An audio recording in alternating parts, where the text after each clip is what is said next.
comments on that one? Our advisor, what would you say? Then I would say delete that.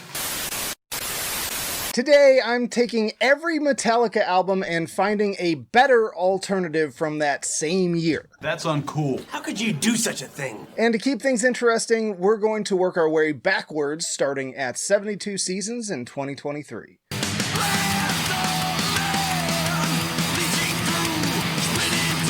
So I didn't hate this album, but I didn't love it either, and haven't had any sort of real interest in revisiting it until now. It has its moments, but most songs on here are twice as long as they need to be. There are lots of better albums from this year. I mean, from thrash metal alone, there's like Hellripper and Forced and Sadist, just to name a few. But if I'm being fair and trying to offer alternatives that are more closely in the same ballpark, since this isn't really a thrash metal album, so to speak, I'm going to go with King Gizzard and the Wizard Lizard with PetroDragonic Apocalypse.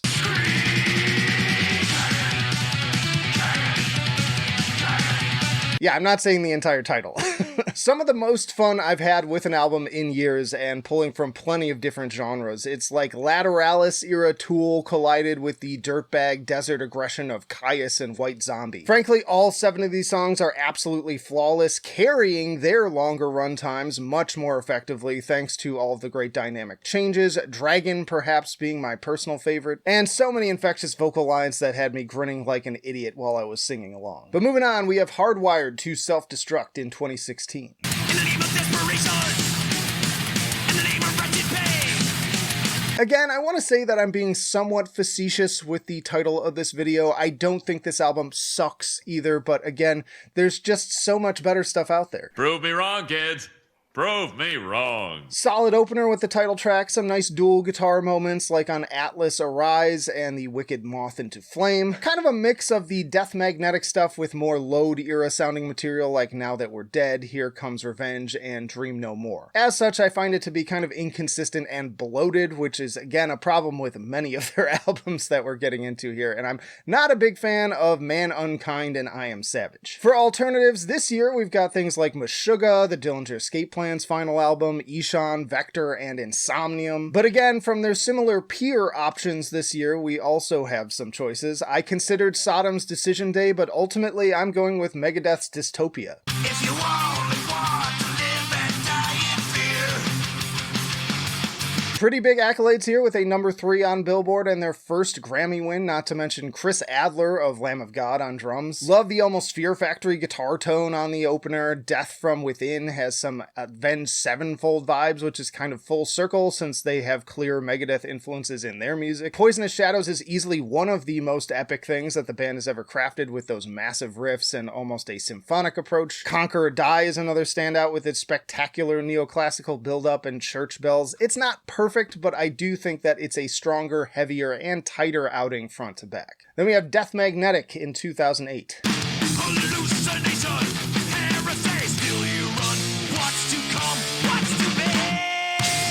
Now this one I actually like well enough. I think it's probably the best of their post-Black album material, minus some production issues. That Was Just Your Life is a solid opener on the thrashier side, and likewise The End of the Line is a fun and very energetic chugger follow-up. Cyanide is a banger. Some memorable, albeit simple vocal hooks on this thing too, to get you screaming along to. Then you've also got some slower moments like On the Day That Never Comes and Unforgiven 3. The main issue is that, again, it's just way longer than it needs to be, and there was better stuff coming out at this time. Meshuggah again with Obzin, Opeth with Watershed, Septic Flesh with Communion. But from their class, I'm gonna go with Testament with the Formation of Damnation. This prison captures me. My cell is all I know. Alex and Greg Christian reunion here with Paul Bostaff on drums for their first album with Nuclear Blast Records. At this point, almost sounding like Lamb of God to me, and that's not a complaint, as it's nice to see bands this far into their career able to still sound youthful and heavy. Chuck's vocals could be better, but then again, so could James. Favorite tracks here include The Formation of Damnation, The Persecuted Won't Forget, and Henchman Ride. I'd say that these two are a little bit more on the level. But then we have Saint Anger in 2003. Saint Anger round my neck. Well, this shouldn't be too hard. I mean, what album wasn't better than this one? Terrible production, awful lyrics, and that famous snare drum really don't do it any favors at all. I'll give it some credit in that it has some moments here and there that are kind of fun, but everything just feels very messy and half-baked. My disappointment is immeasurable, and my day is ruined. So you know what? I thought I'd give this to another album with famously bad production that actually makes the most of it. One of my favorite albums, honestly, and that's Lamb of God with As the Palaces Burn. Rejoice, the age of the fall has begun. Will dance as the palaces burn. If you ask me, there is not a single track on here that isn't brimming with bloodlust, from the opening call to War of Ruin to the always sneer-inducing 11th Hour. The title track is another shot of adrenaline, but really much of the runtime is made up of more mid-paced plodding chuggers like For Your Malice and Boot Scraper that, in spite of the lower RPMs, prove that intensity isn't always about speed. You can tell that this album was also written in a very pissed-off period, and while even producer Devin Townsend will tell you that the production was a mess, there's even a little mini documentary you can watch about that. This is like the bizarro version of Saint Anger, where I feel that ended up working in its favor. All worked out in the end, though. By the way, if y'all are enjoying the video, be sure to hit the like button and comment below what are your alternatives to these albums, or would you make a case for why they're the best of that year? Also, consider subscribing. I put out videos like this at least twice a week, generally. Next up is Reload in 1997. Give me fuel, give me fire, give me that which I desire. Ooh. Such a mixed bag of a record, and I'll say the same for Load. I maintain that taking the best tracks from both and cutting it into a single, like, 45-minute album would make it maybe one of the best rock albums of that decade, but as it stands, it's another bloated mess. I love Fuel, The Memory Remains, and Devil's Dance make for some infectious groovers, but for every good track we have more generic filler, Better Than You, Slither, Bad Seed, really everything up until Fixer ranges from meh to outright lame in my opinion. Now we'll have to shift to rock albums, to be fair, at this point, and it was a great time for that, with favorites from Foo Fighters, Green Day, and Radiohead, among others. But once more, even scaling back to what their peers were doing, I'd actually give the alternative again to Megadeth, this time with Cryptic Writings.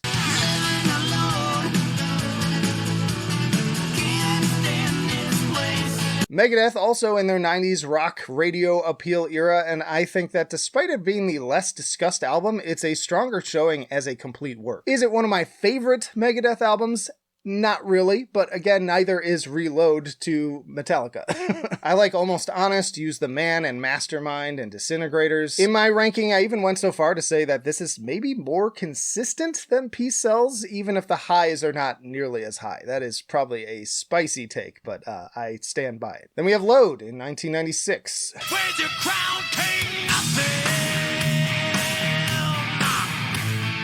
Same deal with this one, a few really fun tracks and then a lot of duds. 2x4 is about as boring as its namesake, super generic rock song. The House That Jack Built is okay, same kind of lukewarm thoughts on King Nothing. Bleeding Me gets dull about halfway through. 79 minutes of this thing. It just... why? I'm gonna really drop the hammer on this one out of spite with Pantera, The Great Southern Trendkill.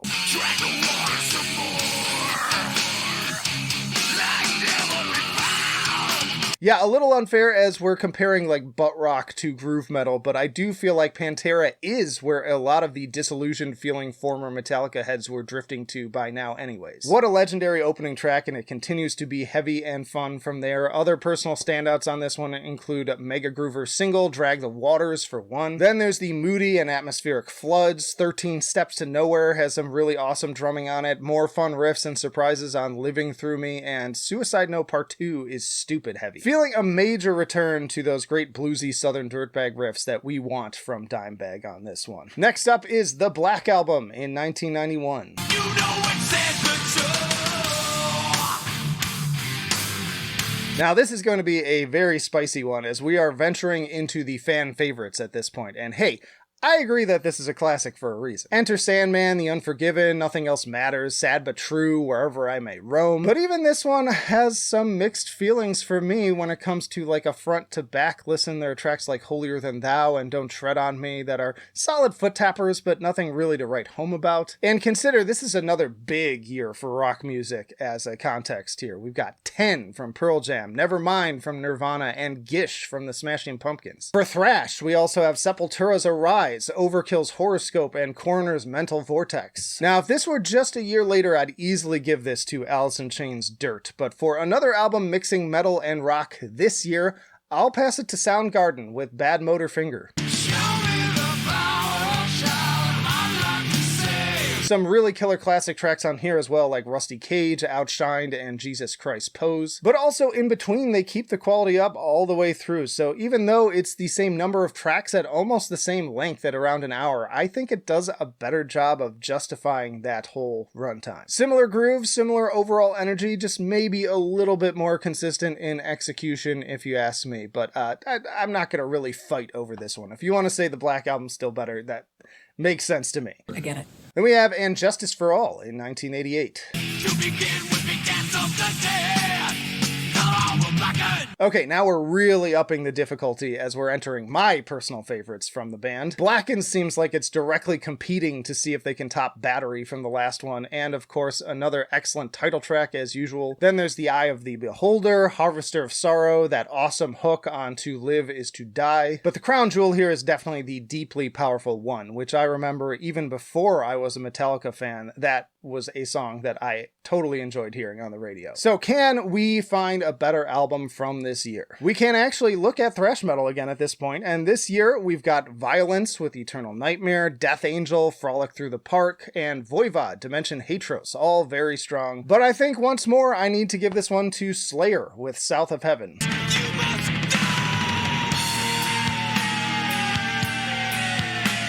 Another killer opener and title track with a hook that is a defining moment for the band, and really every track here is a banger. Silent Scream, Behind the Crooked Dead, Read Between the Lines, and the Southern Fried Dissonant Aggressor bring highly infectious foot-tapping hooks, and Ghosts of War and Cleanse the Soul are pure adrenaline headbang fuel. Spill the Blood caps it off on a very similar note as we started with too. This is a slower album, but it's better produced, and it just grows on me every time I listen to it. This is some fans' absolute favorite. I can understand why. I think it slightly edges out And Justice for All for me personally. Then we have Master of Puppets in 1986.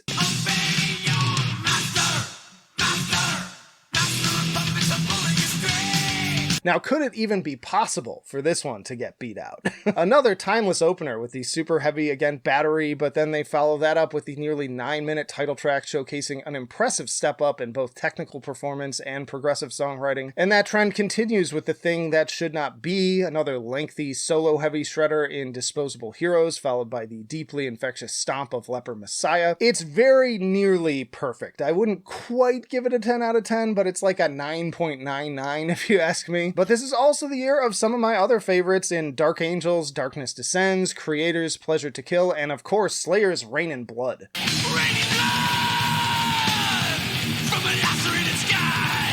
Now, I definitely could make an argument to give it to Rain in Blood. Hell, I probably even listened to that album more, but I hesitate here, because while Rain in Blood is the heavier, darker album and has its own strengths and classic timeless moments, I don't think it's as ambitious and, as a result, impressive as Master of Puppets. So for that reason, I think I'll just concede this year to Metallica. I think they earned it on this one. You can kind of put those two albums side by side, and it sort of depends on the day, maybe which one I prefer. So there you go. Then we have Ride the Lightning in 1984.